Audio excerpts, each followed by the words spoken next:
Hello, everyone, and welcome back to another episode series where we continue to pursue our mission to empower mentors and mentees worldwide by fostering a community of learning, growth, and professional development. Here at IMT, we believe that mentorship is one of the most powerful tools for personal and professional transformation. And through this platform, industry experts and leaders can share insights, knowledge, and best practices to elevate global awareness on mentoring standards. My name is Ira, and I will be your host. So just a few housekeeping reminders. Please keep your microphones muted during the presentation, though we encourage you all to turn on your videos if you can. Feel free to drop any questions or thoughts in the chat at any time. We'll go through them during the Q&A session at the end. Stay with us till the end of the session to receive your certificate of attendance and IMC credits. Our speaker for today is globally recognized expert in leadership and talent development with over 25 years of experience driving transformation across Fortune Global 500 and Forbes 2000 companies. With a powerful blend of strategic insight and practical expertise, he will share proven approaches to executive development, culture transformation, and building resilient leadership in today's complex business landscape. Let us all welcome our guest speaker, Zahi Abdeen. Hey, thank you, Ira. So welcome, everybody. Thank you for having me. Before we get started, before I introduce myself, I would love to hear from you in the chat. What's your role? Are you a mentor? Are you a mentee usually? At what space you operate in? Are you a businessman, businesswoman? So I would love to hear from you, right? Just to get a quick poll on who you are.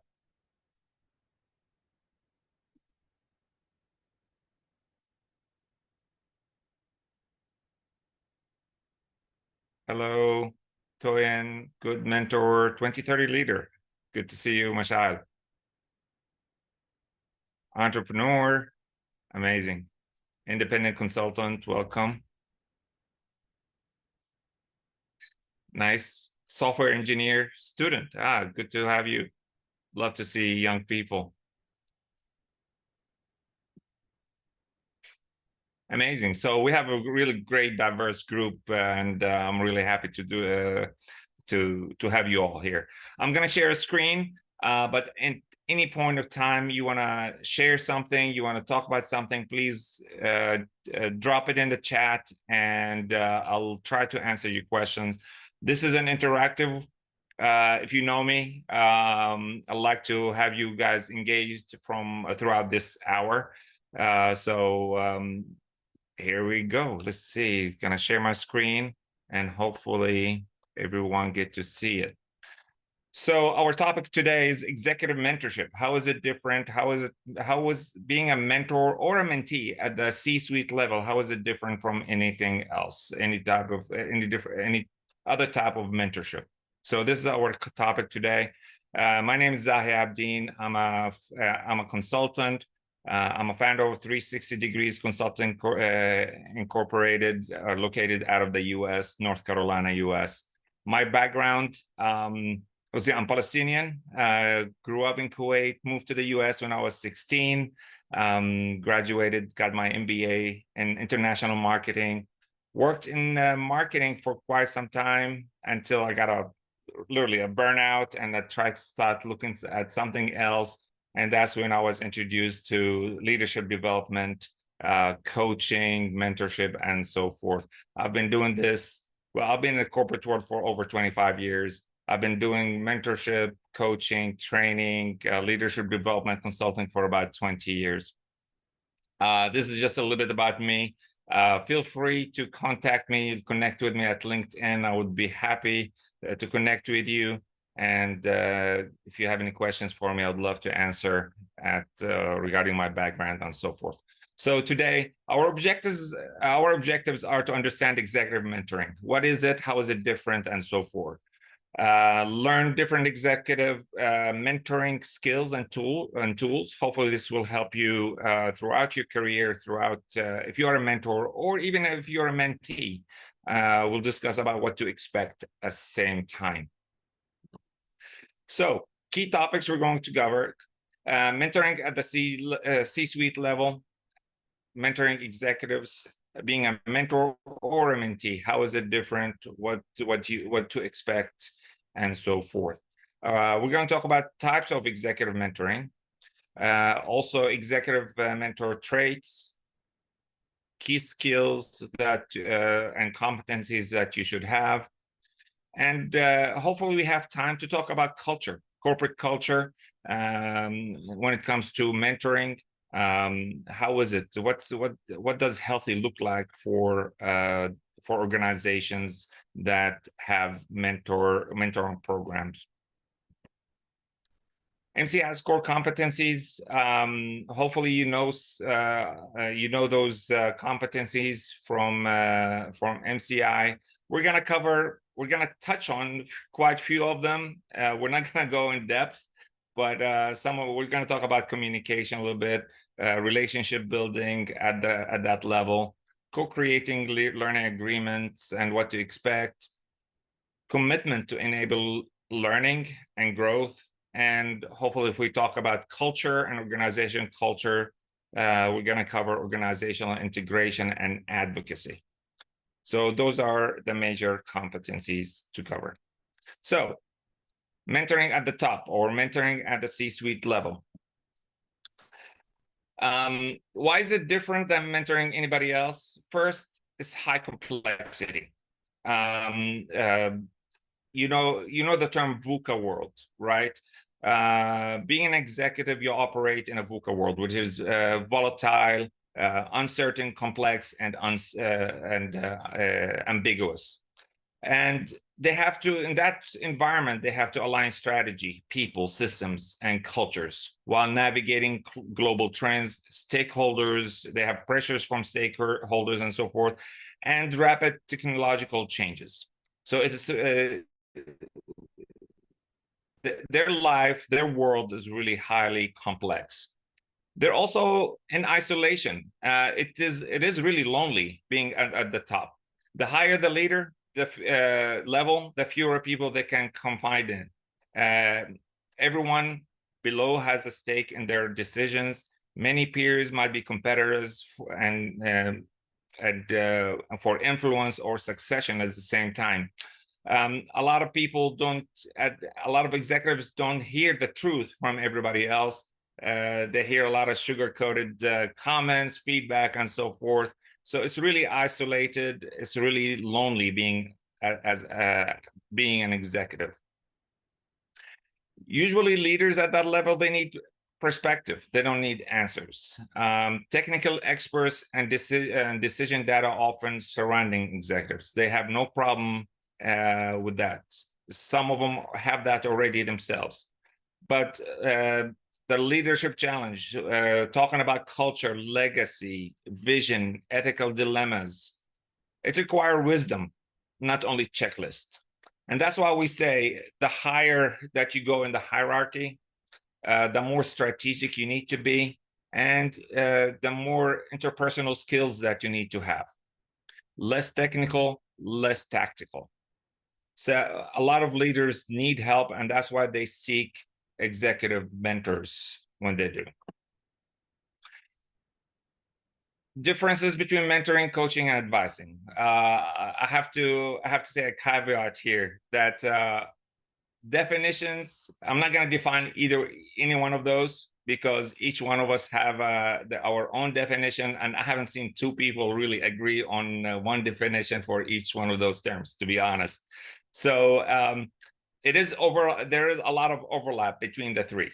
Okay, so keep that in mind. So I'm going to talk about the value.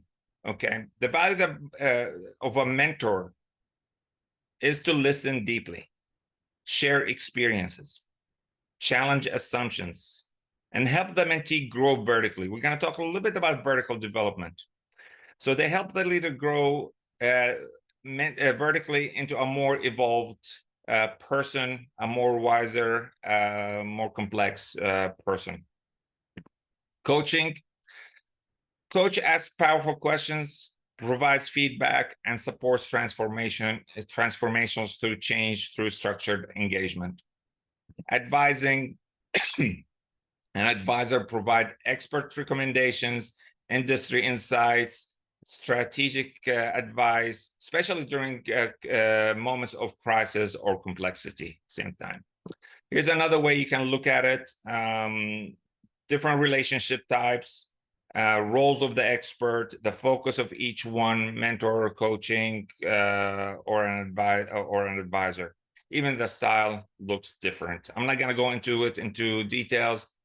If you would like to take a screenshot, please do. Types of executive mentoring. Of course, there are different types where if you are a mentor or a mentee, if you're a mentor, you can adopt, become one. If you're a mentee, you can seek for one. One of them is being a peer mentor.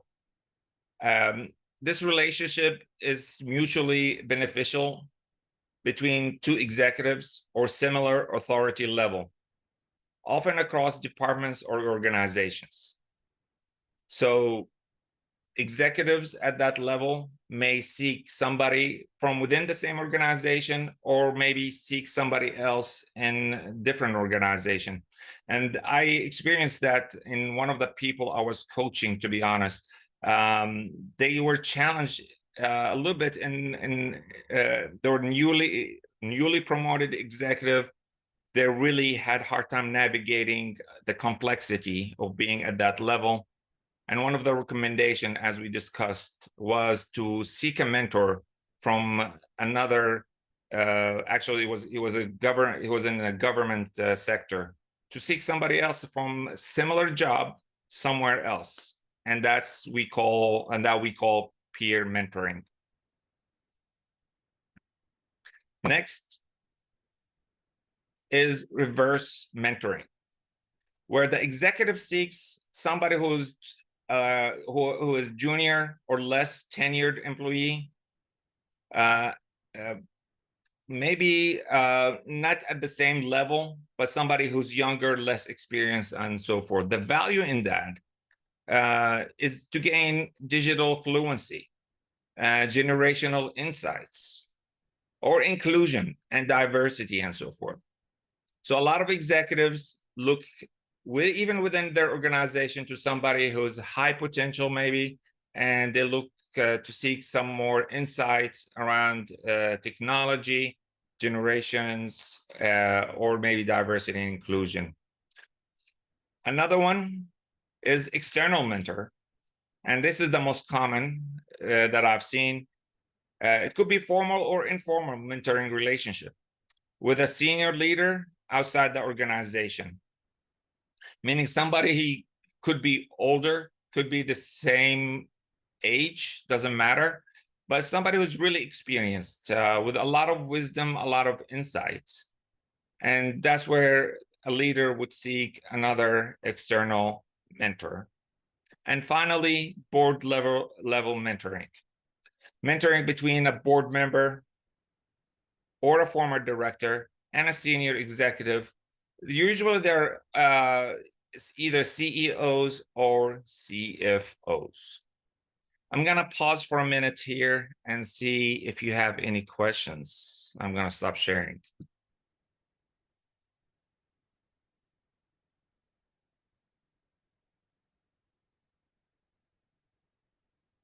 And feel free to unmute yourself if you have any questions at the same time. It's not that many of us, so we can control that.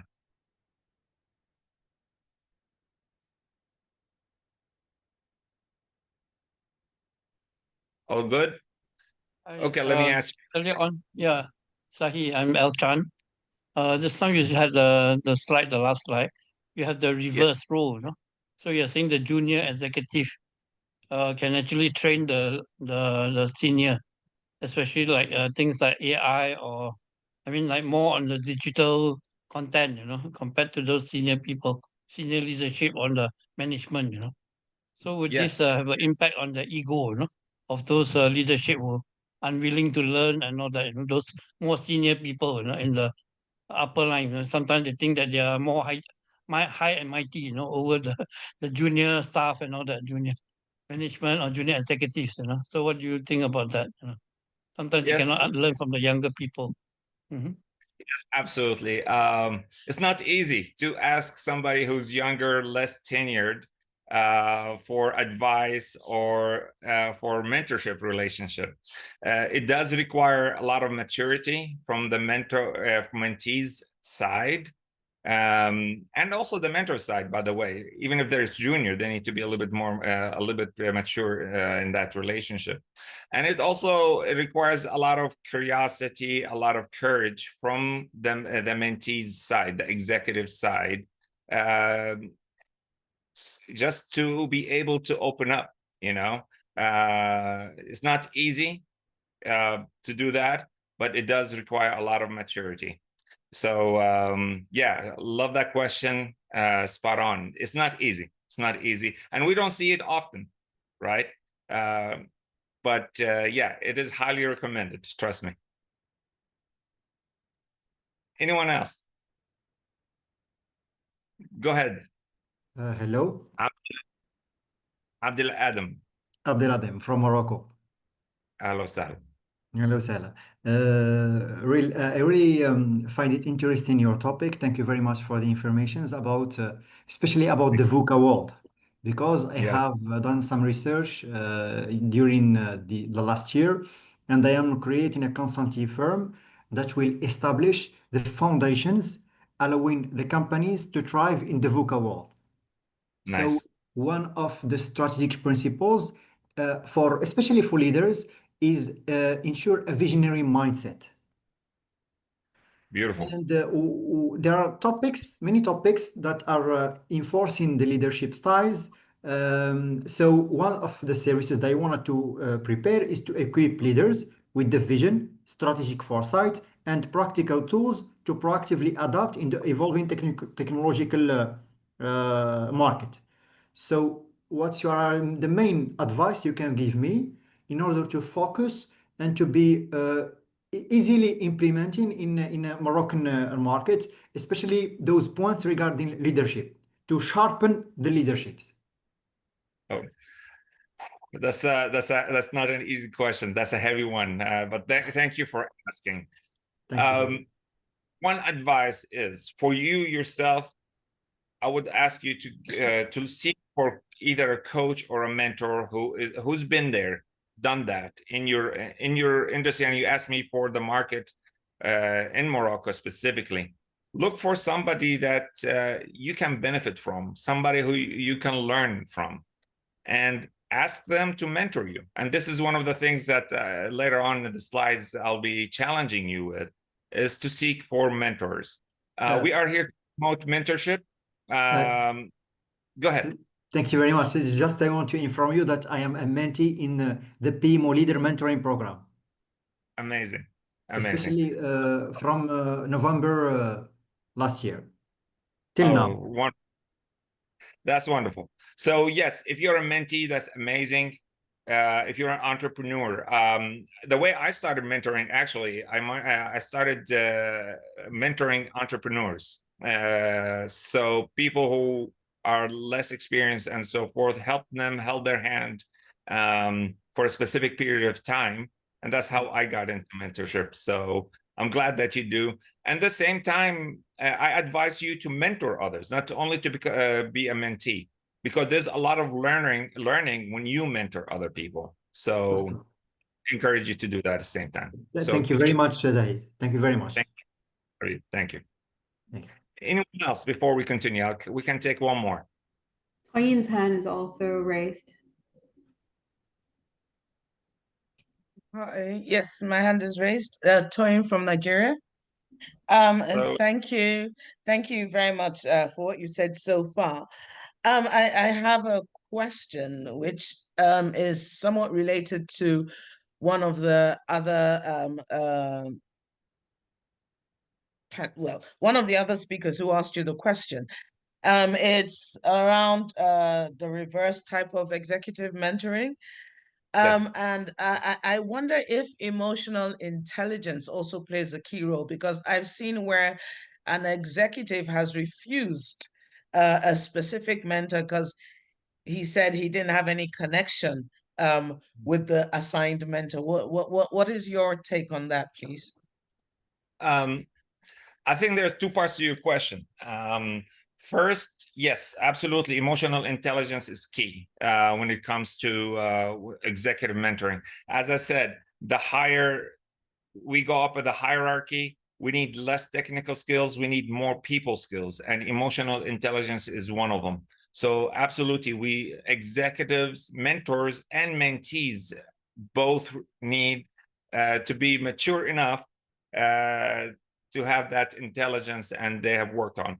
Maybe it's an opportunity for them, for the executive, to receive some feedback on emotional intelligence, maybe. Okay. On the other hand, the relationship between mentor and mentee, both of them have to have chemistry, and that's why we conduct chemistry sessions before we start that relationship. If one executive refuses a mentor, they have the right to do so, honestly. They have to be comfortable. If they're not comfortable, they're not going to be vulnerable. They're not going to open up, and that relationship will not be that effective. So that's my take on this. But great question. Thank you so much. And thank you for answering it. Thank you. Thank you. All right. So we are going to have a Q&A session at the end. So thank you so much for those questions. So I'll gonna share my screen one more time. And so again, 4 types of executive mentoring types: peer mentorship, reverse mentorship, external mentorship, board level mentorship. No, what traits shall we have? A mentor should be strategic. All right. A mentor should have the ability to see the big picture, to connect the dots, and elevate conversations beyond immediate challenges. Again, less tactical, more strategic. It's key to have that. Secondly, humble. A mentor needs to be really grounded, egoless, prioritizing the listening over impressing, and growth over being right.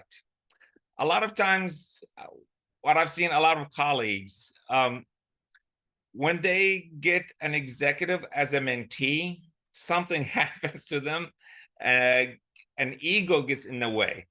And every time that the executive says something, the mentee would say something, the mentor has to share a similar story or a similar experience, or, oh, I've been that, or I've done that, instead of pausing and listening. It's not easy to be humble. It's something that needs to require a lot of strength, a lot of confidence, and letting go. Letting go of that ego is really key in that relationship. System thinker. System thinking is really key at that level. System thinker mentor is someone who understands the problem, and that problems don't exist in isolation. They are interconnected across people, policies, and power dynamics. They need to understand how the system works, how the organization works, how one decision can impact other people, impact the policies and procedures within the organization, and the system as a whole. So being a system thinker is really key in as a mentor, and also to be able to help mentees in system thinking. Finally, is being courageous. It's not easy to mentor executives. They're challenging, they're tough, they're successful. So being courageous is really key, where you're willing to speak the truth, challenge assumptions, and hold space for bold transformation. Supports the mentee when they need to, listen when they need to, challenge when they need to, and that really it takes a lot of courage to do that.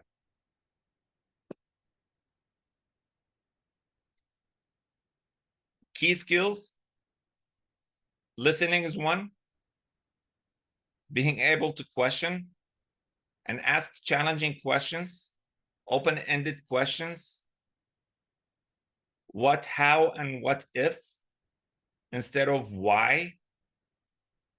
Challenge the executive, challenge their thinking, challenge their perspective, and being an enabler, being a support system for that executive.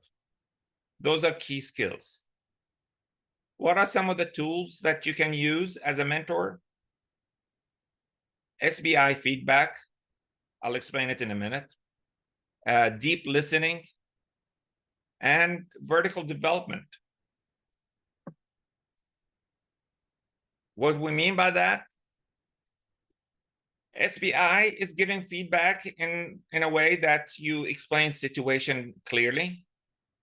When I heard you say 1, 2, 3, I saw you behave in this way, and the impact on me was. So SBI's feedback, of course, there are different models, there are different methodologies to give feedback and receive feedback. SBI is one of them. So keep that in mind. And if you want to learn more, please Google SBI feedback. You can even, you can also use YouTube and to see how it's performed. SBI feedback is my recommendation, but there are so many other tools. Deep listening, not only to listen to facts, but also listen to the mentee's feelings, trying to understand their values. What drives them as executives? What's important? What matters to them as executives? And build a relationship according to that. And the third tool that I see is really key is vertical development. And vertical development is basically talks about maturity as a human being. So how do we grow? How do we become wiser, better human beings and people and leaders? There are 7 stages.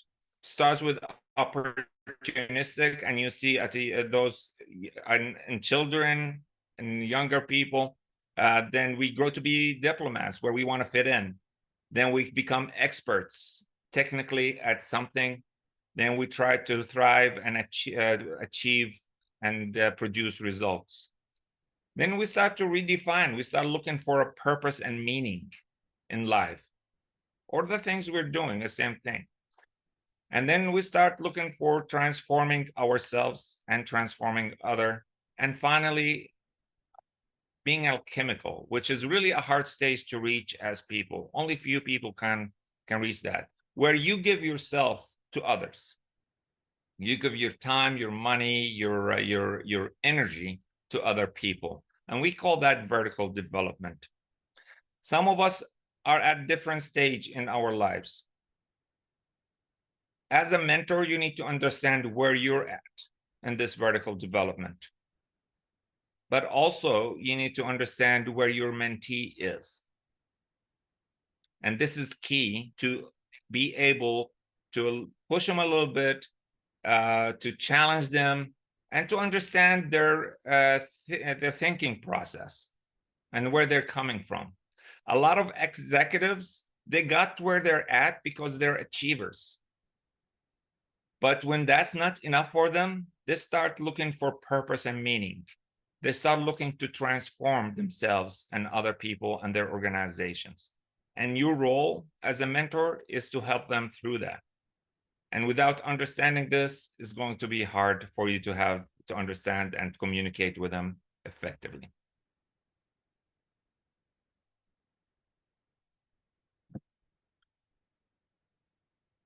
There are several ways to have those mentorship conversations. In front of you, there are frameworks, models, different ones. You can use different ones, whichever one you're comfortable with. Grow model is really popular and famous for coaches and mentors, but it's not the only one. So pick a tool, pick a methodology that you're comfortable with, and use it. And you do that for the service of your mentee. You're comfortable with it, but also make sure that your mentees are also comfortable with the process of conversation, with that mentorship conversation that you're having. This is just a sample. Again, you'll find so many different methodologies online that you can search and learn more about.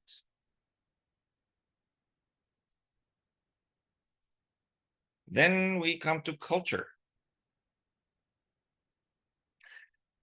Before we get into culture, I would love to ask you, if you are within an organization, even if you're as a student, I would love to ask you, how was mentorship in your culture? How is mentorship in the system that you operate within? Whether it is for-profit, non-profit, university, do you see any mentorship programs that exist?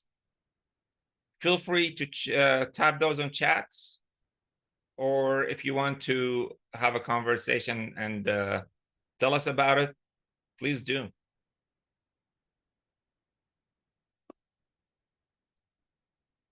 Carolina said, not a program, more sporadic, depending on the leader. Nice, okay. And we see that a lot, Carolina, absolutely.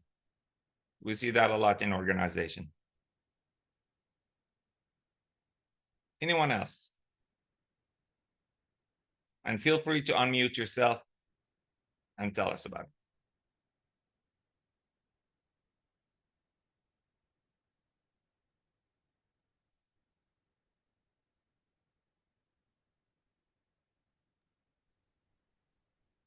Hello. Yes, please go ahead. Well, as part from my experience in a huge group, banking sector, I think the organizational silos hinder the applying the mentorship program. Okay. Because maybe in our projects we can work as cross-functional teams, but as we have managers in specified departments, that will hinder us to be more free and work inside this mentoring program. So Nice. personally, I didn't see in that group, a huge group in financial services, applying their mentorship program, which is very, very interesting for my advice. Nice. Thank you. Thank you for sharing. Thanks. Sham says, I am in public speaking club. I'm a vice president of membership. And one thing that always helped to pull in more members is that we offer mentorship in public speaking. Amazing. Wonderful. Good, good. And I saw Julian, please tell us, you have your hands raised. Yeah. So I work a lot with well, executives and especially those in the public sector. And what I find, well, in my market is that ego comes into play. So initially they're interested, but after a few sessions, even if they sign up for 9 sessions or the organization signs them up for 9 sessions, they start forming what I call busyness, not having the time and things like that. So the mentorship program does exist, but whether it actually concludes is a different matter. Thank you so much. Thank you. And we have one more. I hope I got your name right. Kinga? Yes, right. Thank you. I share my experience. My experience is that when it comes to the new employees, during the onboarding process is very popular mentor programs, and I think it's even popular practice. But when it comes to the employees or people on the C-level, executive level, it's rather the paid program which is available on the market. Nice. I like that. Thank you so much for sharing. Thanks. And we have one more also.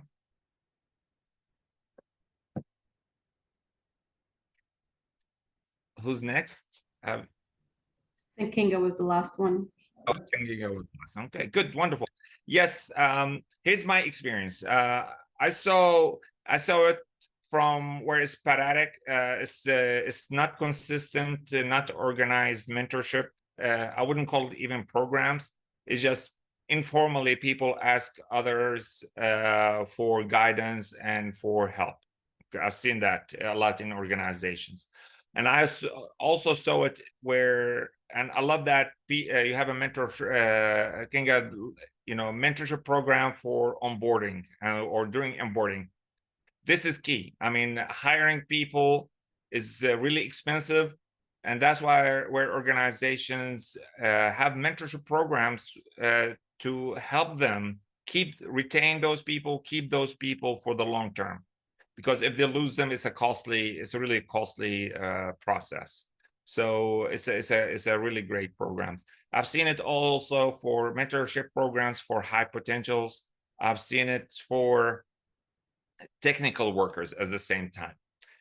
And here's the thing, I used to differentiate mentorship programs in two different categories. One of them is technical mentorship, where a more senior person teaches a junior person technical skills, right? And help them with technical issues, technical problems, and have those technical conversations.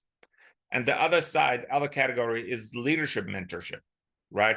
That's where that comes into these, I would say, I don't want to say, I would call them hard skills, which is the people skills side, the emotional intelligence, and so forth. So that's what I saw a lot. Most of the mentorship programs are more into the technical side, but it really takes a lot of effort to include the leadership mentorship or executive mentorship, where people need to go beyond the technical aspects of learning and growth. So yes, and it's mentorship can be voluntarily and can be paid, like we have heard. So it depends on your organization. If they are willing to pay for it, that'd be great. But you don't need to really to have that culture of mentorship, and that's what we're trying to promote at the same time. We're trying to promote here at the same time. So mentorship culture, how can we create it? Simply said, I know it is. I'm simplifying things a little bit too much here, but I would start with role modeling. Role modeling, basically, if you're a mentor, volunteer to become mentors for other people. If you're a mentee, go ask for mentorship. Go ask senior people and tell them flat out, and I've done that before, is to ask somebody, hey, I want you to be my mentor. I'm being challenged with few aspects in my leadership, and I would love for you to be my mentor. Is that okay? And 9 out of 10 times, people will say yes. They will not turn you down. Actually, it's a privilege when you do that, and people really find a lot of pride in that. So role modeling is really key. Structuring the mentorship program, if you can, structure it, make it organized, make it part of the organization. That'd be great. Whether HR or whether, if you want to include HR or learning and development department, that's great, but you still can do it within your team. You can do it within your department. Offer rewards, reward mentors and mentees for those relationships, and find a way to measure success. What does success look like for your mentoring culture? And finally, embedding. Try to expand those mentorship relationship. Try to make it part of the culture. Talk about it, communicate it, promote it, where everybody is helping everybody else. And this is key.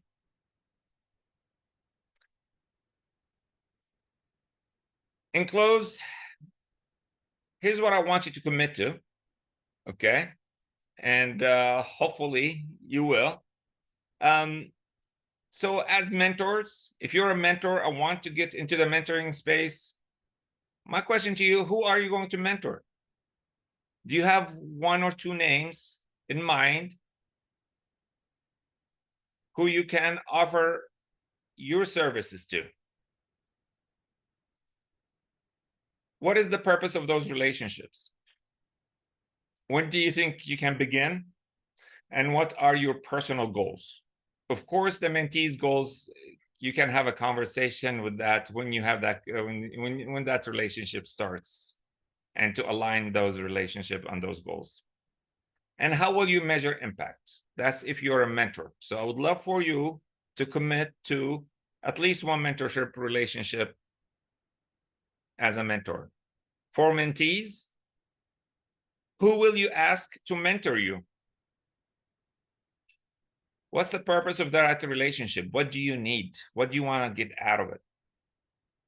When will it begin? What are your goals? And again, how will you measure impact? And here's a bigger challenge. I want you to become a mentor to somebody, but also I want you to become a mentee, and let's see how that works. And I would love to hear from you. If you can send me a LinkedIn message, tell me I've done this or I wasn't able to, fine. Just I would love to hear from you and see how that goes. And to close, mentoring at the top is vital. People need it. Executives need it. 2 key skills: deep listening, feedback, being vulnerable, being humble, all that. Adopt an abundance mindset as a mentor and as a mentee. Abundance mindset where sharing information is flowing easily and in great amounts. Sharing that knowledge and so forth is really key for a great, successful relationship. And again, I would love to challenge you to commit to at least one mentoring relationship, hopefully 2, mentor and a mentee. And this way we can expand the knowledge and expand the impact of mentorship, not only within organizations. You can do it also personally within your community, within your society, also within your family. Having said that, thank you so much for your time. And I think we can open it for Q&A. What do you think, Ira? Yes, definitely. Thank you so much, Zahi, for such an inspiring, practical, and challenging insights you've shared with us today. So to our audience, like Zahi has said, now is your chance to ask your questions, gain expert advice from our speaker. If something has sparked your curiosity during the presentation, or if you want to carry on the conversation that you've had during the presentation, feel free to drop it on the chat or unmute your microphones. We'd love to hear from you. We're getting a lot of hearts here, Zahi. I do. That's good. Thank you so much.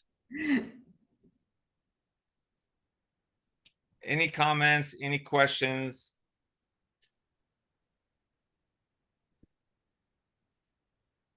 All right, Tuyum, go for it.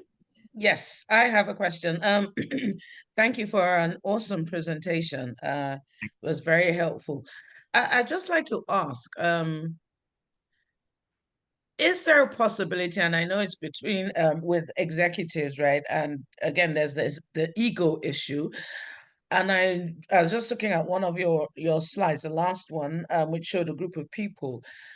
Would you advise on group mentoring, or must it be individualistic all the time?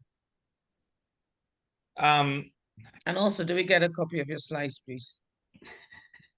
I'll ask Ira for that. So we'll see for the slides. But to answer your question, group mentoring is a type of mentoring. Usually it's related to one topic or related to one skill. It's really targeted towards a skill or a topic. It's less individualistic, meaning you are helping the leader, but it's not a personal leadership need, if that makes sense. Mentorship, I would love to see. Both is great. Both are beneficial, but I would say executive would get a lot more out of the one-on-one. In a group settings, people are not going to feel comfortable. They may not feel comfortable. They not feel psychologically safe to open up and to share their needs, their challenges. So one-on-one relationship is a bit better. Again, it depends on the need. You have to identify the need. If there's a group of people have the same need, why not? Group mentorship will work great. But every leader, every executive have personal needs, and that's where one-on-one relationship comes in play. Great question. Thank you so much. Thank you for a great answer. Thank you. We have another question here from Al Chan. How do you define situational leadership? Situational leadership is a concept. Of course, there's a book on that, and it's a big methodology. Situational leadership is basically, as a leader, you adopt your leadership style depending on the person in front of you, their ability and their willingness. Saying it in a simple way. So you adapt your leadership style depending on the person in front of you, how capable they are, and how willing they are to perform specific tasks. And I'm summarizing a 3-day workshop in half a minute for you. Thank you. We have Kinga's microphone unmuted. Maybe she has a question. Yeah, thank you for your question. I know at the moment everything is clear and the presentation in very good way structured the knowledge and the approach. So thank you. I don't have question at the moment. Thank you. Good. Any more questions from the audience? Tfaddal, Abdul Adam, go for it. Thank you. I was really thank you very much for your insightful presentation. I appreciate that. As I said, I use this in my once I am investing to create in my startup, that I will gather all academic achievements and experience to bring something to people, especially the African people and the world, inshallah. So my question is regarding how to implement the mentoring culture inside Morocco, for example, where we have some silos, some companies that aren't just easy to go to this mindset of mentoring culture. Good. So simply said, first of all, go through the website of IMC. That's one thing. Look at some of the competencies, see how different ways you can implement a culture. My advice to you is mentorship is not easy.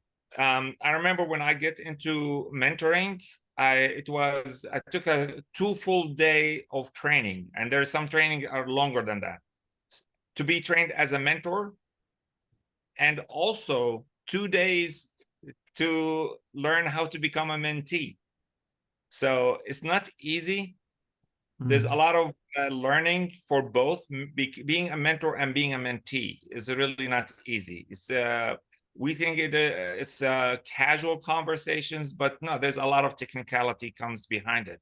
So I would say educate yourself, educate others, hold workshops about mentorship, structure mentorship, and show the benefits for organizations. I mean, there's a lot of bottom line benefits for organizations to promote mentorship within their culture. And role model is key, of course.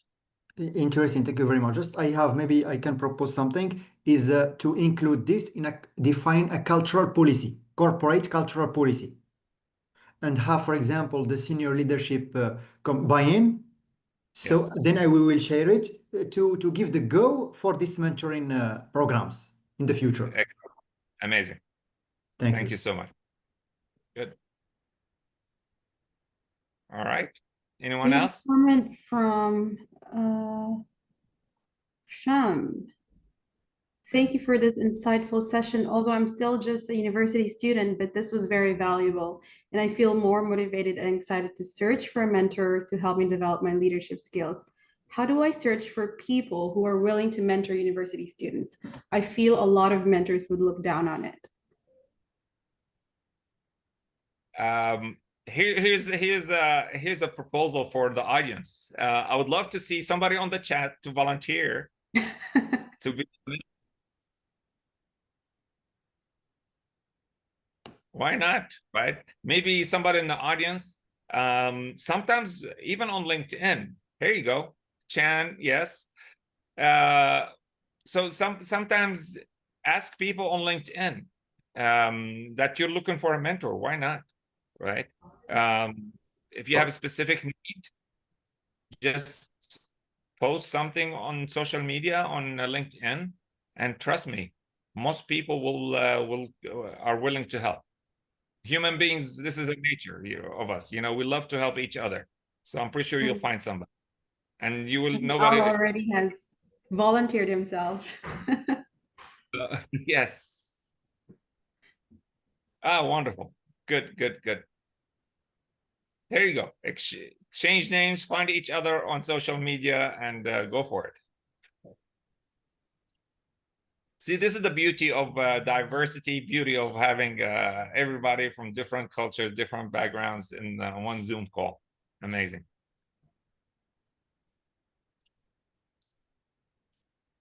All right. So Ira will be sharing my contact information. Yes. If you feel like contacting me,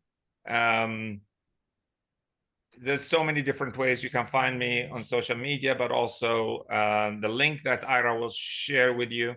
There are different ways to find me, right? This is my LinkedIn, and there's also there's also a Linktree account that also /Abdeen with my last name Abdein. You can find that as well.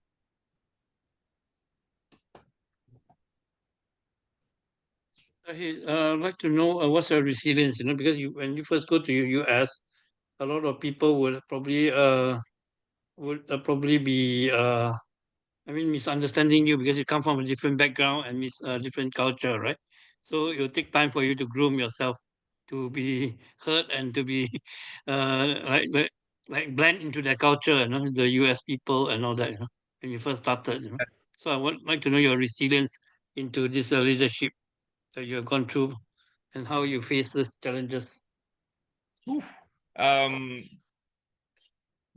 a lot of challenges. I went to the US when I was 16, somebody who's from the Middle East, grew up in Kuwait, different culture. So culture shock was part of it, absolutely. It took me quite some time, to be honest. It wasn't easy at the beginning. I'm a sports person. I love sports. So sports helped me a lot to become more resilient. So I give a lot of credit to sports. But also surrounding myself with the people who care, with a support system, friends, family who really cared to help me transition to a new culture. And luckily, and I think I'm really privileged, despite all the challenges in that I'm able to travel the world now and meet people from different cultures, learn about their cultures, see how resilient they are, and learning from them. Of course, I'm Palestinian and it comes naturally, but also, learning from other cultures, learning from other people, doing what I do in speaking and doing workshops. I meet a lot of people. I meet over 600, 700, sometimes 1,000 people every year. So I learn a lot from people, and that helps me a lot. That helped me a lot. Thank you for the question. Thank you so much, Zahi. I think we will end our question and answer in this part. And that wraps up our session for today. Thank you so much, everybody, for your participation and your thoughtful questions. We learned a lot from you guys, from just the questions and the sharing that you've done for us today. Special thanks to you, Zahi, for inspiring us to strengthen our leadership capabilities and build a mentoring-driven culture. Any closing remarks from your end? No. Well, yes, I do. Just share the knowledge. You see, I'm passionate about this. I love this space. I love the leadership development. It's a passion of mine. It's my purpose. Let's be a multiplier of knowledge. So take this knowledge, expand it, impact your culture, impact the people around you, and let's make hopefully this world a better place to live in. So that's it. Thank you so much, Zahi. To our audience, if you are or if you are a training provider seeking accreditations, please feel free to visit our website to know more. And if you're looking for an executive mentor or coach such as Zahi, please connect with him through the links that were provided on the chat. And you can also book a free consultation call with him through the link on his link tree. Feel free to reach out to him. And yeah, so we thank you so much, guys, for coming in to this session. We hope you found the session inspiring and that it fuels your commitment to fostering meaningful mentorships. Join us again next webinar as we continue to explore, connect, and empower each other. Thanks, Zahi. Thank you. Thank you, everyone. Thank you, everyone. Thank you. Bye. All right. Bye-bye.